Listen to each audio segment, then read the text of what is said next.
Narayan Absolutely. Thirupathy respond to that as State Vice President BJP Tamil Nadu? The BJP is using the governor's office to settle political scores. That is not the job of the Raj Bhavan. No, see, it is very clear from Mr. Stalin's, the Chief Minister's response today that only because of the intervention of the Home Ministry's, advice, this has been put on hold. So how do you think? How do you say that the No, BJP I'll tell you why. Because this seems a bizarre case then, where you act and then think. You act against, you put out a press release saying I'm sacking a particular minister, and then 4 hours later, you have egg on your face, you have cross-conscience, and then you say, okay, now I will consult the Attorney General because the centre has asked me to. What's going on? Are you telling me that the governor did this without consulting the Home Ministry? Rajdeep, with due regards to you, the first question to me was about the central government. The second question was towards the governor.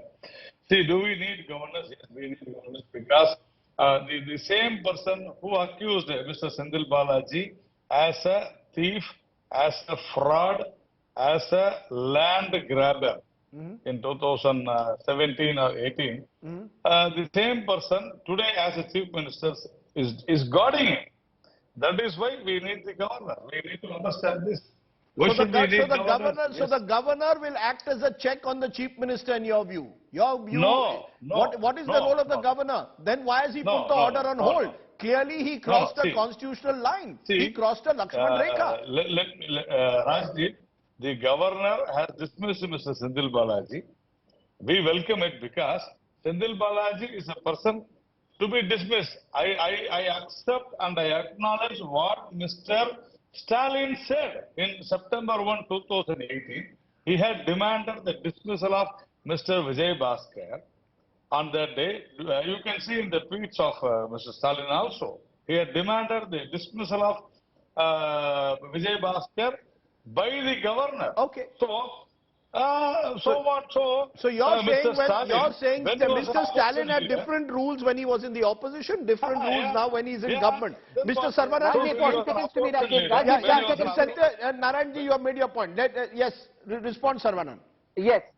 See, if we accept this analogy that the governors have the power to dismiss corrupt ministers, tomorrow if the president says, oh Mr. Amit Shah, I'm dismissing you, you're not able to maintain law and order in Manipur, will the BJP accept this? Will the BJP say yes? Because the powers of the president and the governor are the same. This is not how a democracy functions. And Dr. Ambedkar was very, very clear. He said the governor under the constitution has no functions which he can discharge by himself. No functions at all. Okay. This is what that remains. So let them not equate so many things that the governor has this power, governor has that power. What about Suvendu Adhikari? Okay, what about Hemant Bishwa? Was he not the most corrupt man according to Mr. Amit Shah few years back? Okay, who is he now? He is the poster boy of BJP. I keep reiterating where you stand depends on where you sit in politics. Exactly. You say one thing in opposition, one thing in government. But I want to turn to the constitution. Sriram Panchu, Senior Advocate, Madras High Court. Are you also with Kapil Sibal, who was earlier on the show, that it's very clear? The governor is a figurehead. He has no discretionary powers. We may all want a corrupt minister to be removed, not to be given even the ministerial perks of any kind, but that's a decision for the chief minister who's elected. Can an unelected governor take that decision? Rajiv, Mr. Sibal is absolutely correct. Ever since Shamsher Singh's case in 1974, the governor has very limited powers. He's only a constitutional figurehead, except for those 3 powers of, asking person to be a chief minister, dissolving the house, and reconsidering bills. Other than that, he must act only on the aid and advice of his council of ministers, and that includes the appointment or dismissal of any minister. So the governor in this case is completely out of line as far as law is concerned. There is another dimension I want to pay attention to. If you have a governor who is a respected person, who comes into office with some stature, who conducts himself with moderation and restraint, doesn't court controversy, is above the fray, then there is a reservoir of respect for that person. And when such a governor, gives advice and caution, that advice and caution will be listened to respectfully by a chief minister and may well be acted upon. But that's not the case in Tamil Nadu, unfortunately. Governor Ravi has been on the warpath continuously with the state government. He walked out during the governor's address because the portions deleted by him relating to Dravidian ideology and tall state leaders like Ambedkar and Kamaraj, he didn't read those portions. And when Stalin corrected him, the governor walked out. A very unseemly act.